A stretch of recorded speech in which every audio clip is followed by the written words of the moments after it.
As you guys probably know, I have a video on my channel called How to Turn a DS Lite into a GBA Macro, where I take a normal DS and I kind of bend it on this table and break it in half, and it becomes like a mini Game Boy system. At the end of the video, I throw in a game, turn it on, and it works. I got a lot of people in the comments saying that this was fake, there's no way that would work, you ripped the top screen off, and in reality, it's half fake. It totally works as a Game Boy. Everything works. The screen is great. It's really bright.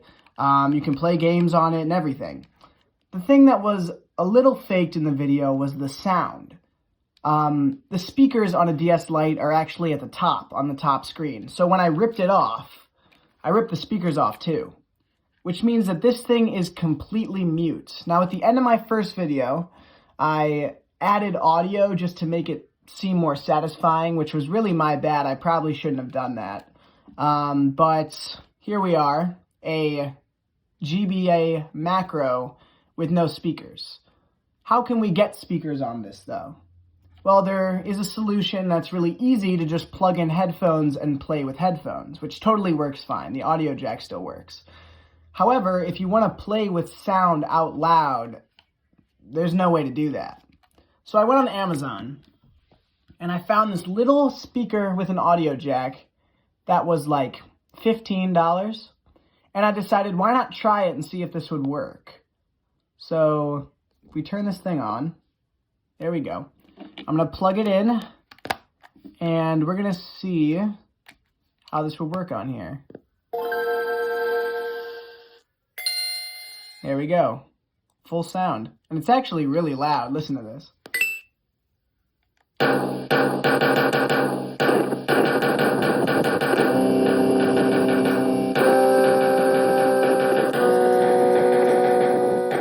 However, the question with this bulky speaker thing is, how practical is this for a GBA Macro?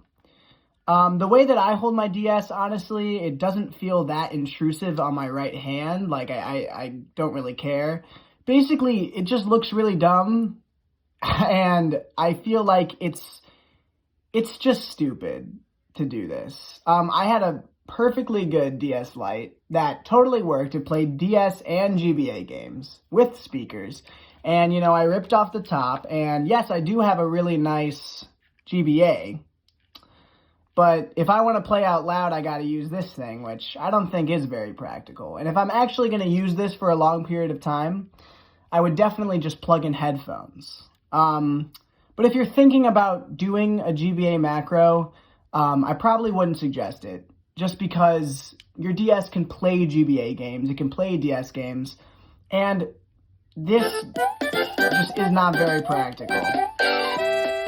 But, I mean, it works totally fine.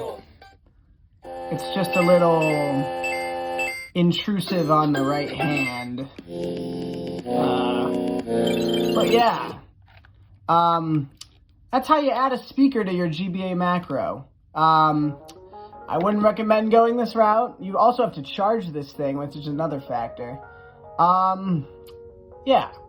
If you're thinking about trying to break your DS and making it into a GBA, I'd say you can do it if you really are okay with always using headphones. But if you want speakers on this thing, this is not a practical solution. Alright, thank you guys for watching this stupid video about plugging a little sphere into my DS and seeing if it works. Turns out it did. So, thank you guys for watching. Subscribe if this is the kind of dumb content you like watching. And I'll see you in a real video. Bye-bye.